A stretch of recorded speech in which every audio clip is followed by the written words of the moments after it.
Hi, everybody. This is Dino Chris from Prehistoric Facts, and this is a Q&A episode. So let's get started, shall we? So, Luke'Zilla, get some questions for me.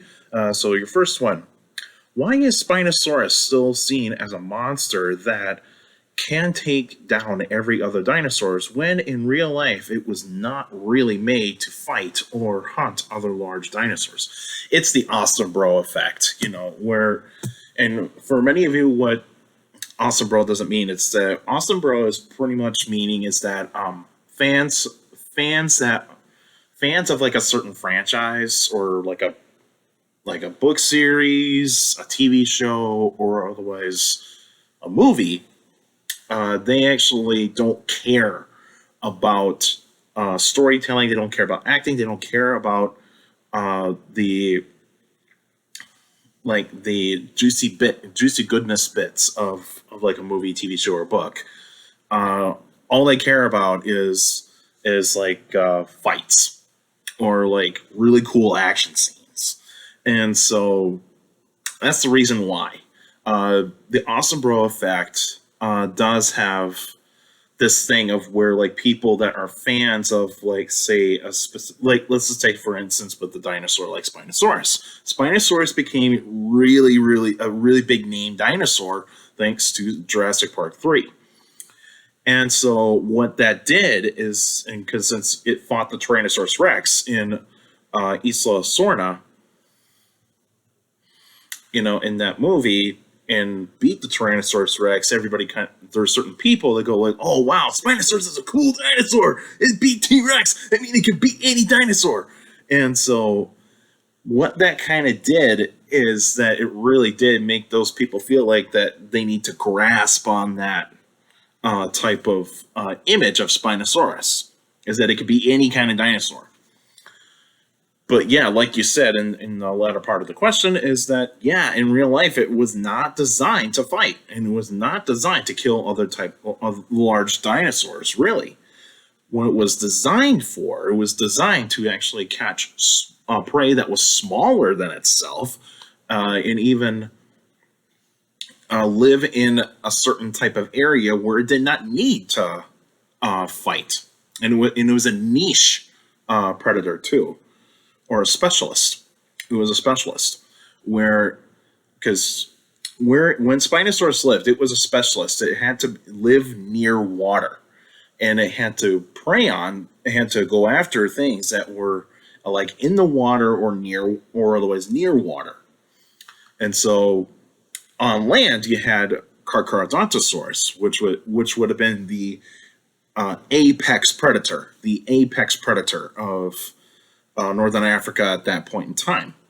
And so, yeah, and all these people that say Spinosaurus would beat T-Rex, I'd say that would not have happened. First and foremost, if they did meet each other, because we all get these questions about who would win, Spinosaurus versus T-Rex. And the thing is, a lot of paleontological people would say is that we don't like this question that much because, first and foremost, it was all thanks to Jurassic Park 3, and it really did create this awesome bro effect. And there are Spinosaurus fans that get mad whenever paleontological people would say that, like, this would not have happened, and also they would get mad that, like, T-Rex was built differently, and T-Rex was built to kill and fight, where Spinosaurus was not. And that's how, like, the Tyrannosaurus Rex fans would also get mad at Spinosaurus people for saying that, like T-Rex is more advanced than Spinosaurus, and also T-Rex is built to fight, whereas Spinosaurus was not. And so, like, I do like Spinosaurus. Don't get me wrong, I do love Spinosaurus. It's just that I'm a T-Rex guy, and so. And I do tend to favor Tyrannosaurus Rex a little bit more. But you know what? Spinosaurus could hold its own if it had to. But yeah, I would say it's the awesome bro effect there, Luke. And then your second question: who would win, African wild dog or boar hyena? Well, boar hyena is a type of like a predatory mammal that lived millions of years ago, I believe, in the Miocene, and it's a kind of a small animal. It's a small predatory mammal, But it does have some traits that look like it was a hyena, but I don't think it's related to hyenas, if I remember correctly. But it does have bone-crushing teeth. It also has like a very powerful bite, whereas African wild dogs, I mean, they do have a powerful bite, but not as powerful as a boar hyena. But if it was a one-on-one battle, I probably would say it would be boar hyena. But if it was like a pack of African wild dogs or a pack of pack of African painted dogs, compared to a boar hyena, the African wild dog or the painted dog would be able to win that one because it needed to be cooperative and take down the boar hyena a lot easier. But one-on-one, it would have been the boar hyena. Alex, why did the early humans start hunting the Cenozoic animals instead of having a herbivorous diet of eating leaves and grasses? And how do you think the animals would have changed if they were never hunted by early humans? That's a good question, Alex. I love this question. So, why did early humans start hunting Cenozoic animals? Well, it's all about like a type of niche that was not really done by primates, really. Because if you look at primate evolution, you see is that like the early primates that would look like bush babies or otherwise lemurs, they had like somewhat of an omnivorous diet, but they had more of a herbivorous diet. Like there were some that would eat insects. They would eat insects, and also they would eat like fruits, nuts, and leaves, those sorts of things. And so, but then when you kind of gradually get towards humans, you start to see certain apes were able to adapt to actually having a little bit more of a protein-based diet. And so what this kind of does is that with the bigger brain size, the bigger brains, for bigger brain size to happen, you need to have a little bit more in your diet than it is to actually just having a herbivorous diet.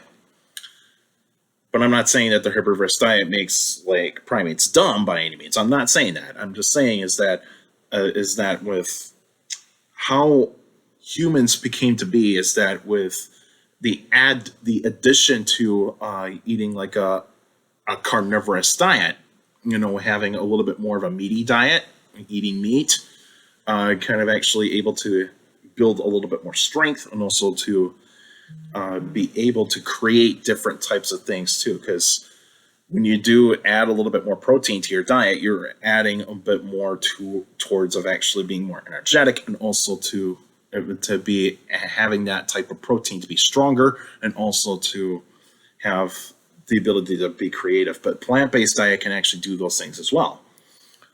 But how would our life have actually have evolved in terms of like if humans did not hunt any animals? That's an unknown. That is a really big unknown. I really don't know what would have happened. Maybe other types of animals would just ignore us. Really, they would just ignore us, and they would just go like, yeah, just leave them alone. They're not going to bother us, that sort of thing. But yeah, I mean, but also we would be prey to a lot of the carnivores that were around too, like the big cats, bears, and even like canids.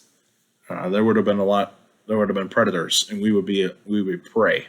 And that would have been the biggest thing. And also having a protein diet is able to us to defend ourselves a lot easier too, to be able to get stronger, and also to have that creativity to be able to make really good tools to fight back. And so that kind of helps too. Brendan, why carcharodontosaurs, Giganotosaurus are so rare to be found complete, to have complete skeletons compared to Tyrannosaurus? Why Tyrannosaurus rex is so complete, common to be found?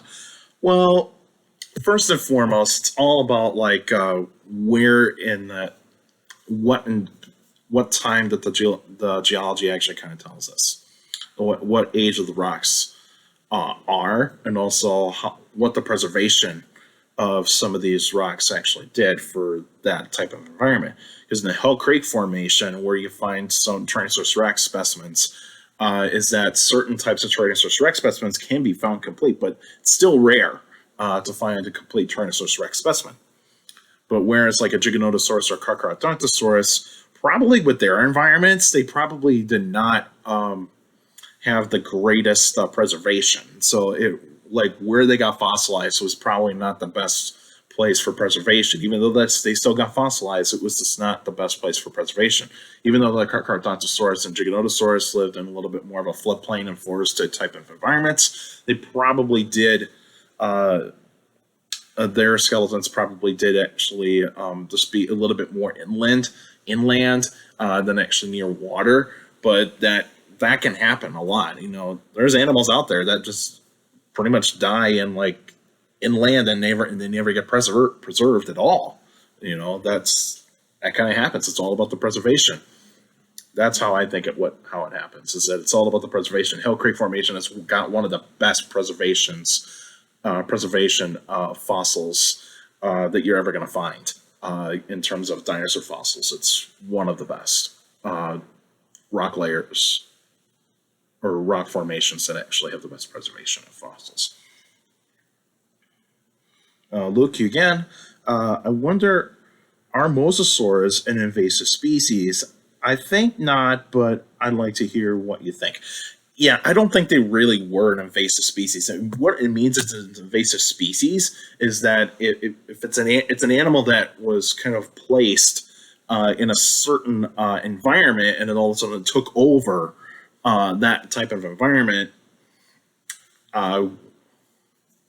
like really fast, and also were able to dominate, and the other types of animals would not have been able to survive that long. Yeah, I don't think mosasaurs were invasive.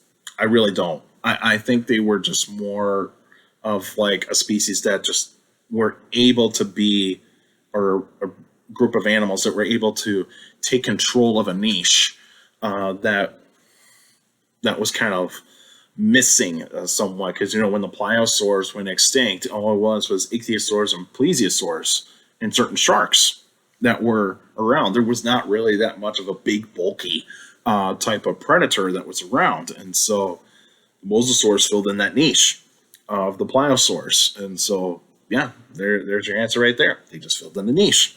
That's what it was. They were not really invasive, and also there was nothing there to place them in that type of environment. So, Benjamin, is Microceratus the smallest of all ceratopsians?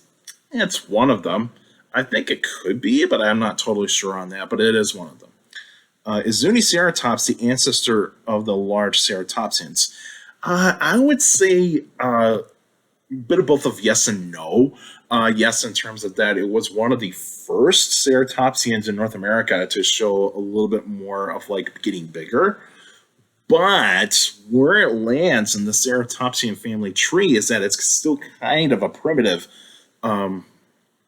ceratopsian, and the fact is that it's still kind of small compared to other types of ceratopsians that came after that.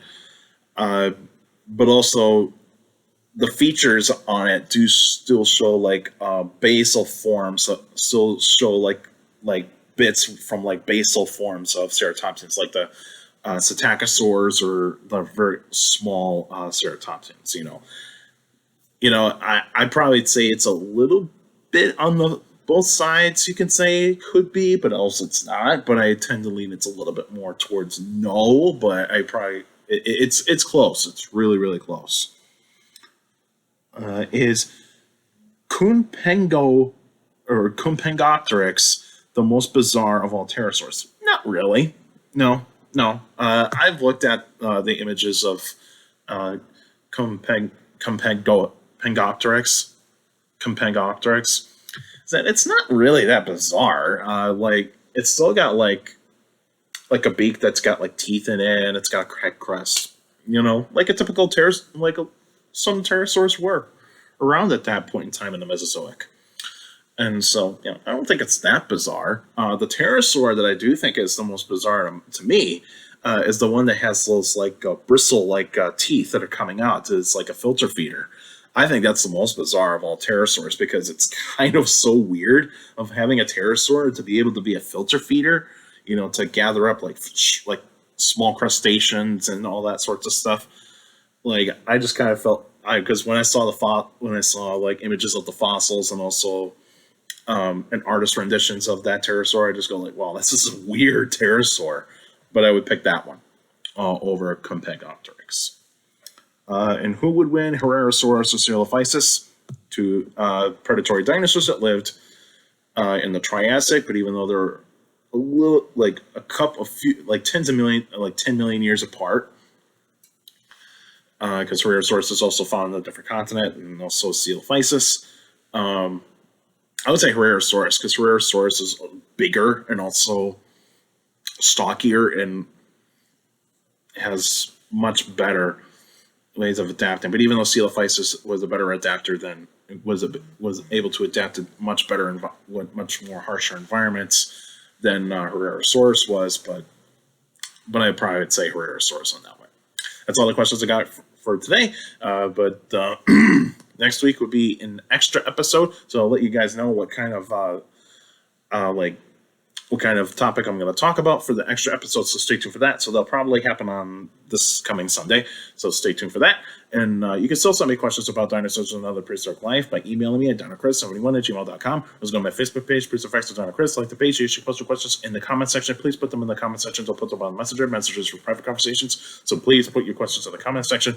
And you YouTubers out there, make sure like the videos and also share the videos, share the channel to anybody that is interested in dinosaurs and other prehistoric life. And according to my analytics, a lot of you guys are checking out my channel, not subscribed yet. So please feel free to hit that subscribe button and also hit that like button as well, because it helps out the algorithm. And also make sure you share the videos and share the channel. Like I said, share the channel and share the videos to anybody that is interested in dinosaurs and other prehistoric life. And you can also hit that notification bell so that way you can get weekly notifications of every video that comes out weekly. And also, please for YouTubers, please feel free to leave your questions in the comment section, because I do read them all. Your questions do mean a lot in these Q&A episodes. You guys are awesome. You guys are giving me some awesome questions in via email, Facebook, and YouTube. You guys are just awesome, and keep up the good work. You guys are giving some really good questions, and make sure you keep your questions short to the point. And that 200th Q&A episode is coming, so please feel free to put down as many questions as you can. I'll put out the questions that are most commonly asked to be able to do that 200th Q&A episode. So please feel free to put as many questions as you can for that 200th episode. I will probably limit the ones that I would get asked the most, and so please feel free to ask your questions for the 200th Q&A episode. And you can also, like I said, keep your questions short to the point. You can also follow me on Instagram at dino.crest.pf. I post pretty cool stuff on there. You can also follow me on Twitter at CSGRALL. It's my Twitter page. I post pretty cool stuff on there as well. Also, take care of people around you. Notes for your younger people out there to make solutions, and parents, your teachers, and your guardians. It's the best motivation you could have for a good education. It's very important to have a good education. So with a good education, you get a good job in the future. All right, that's it for now. And I'll see you guys next week.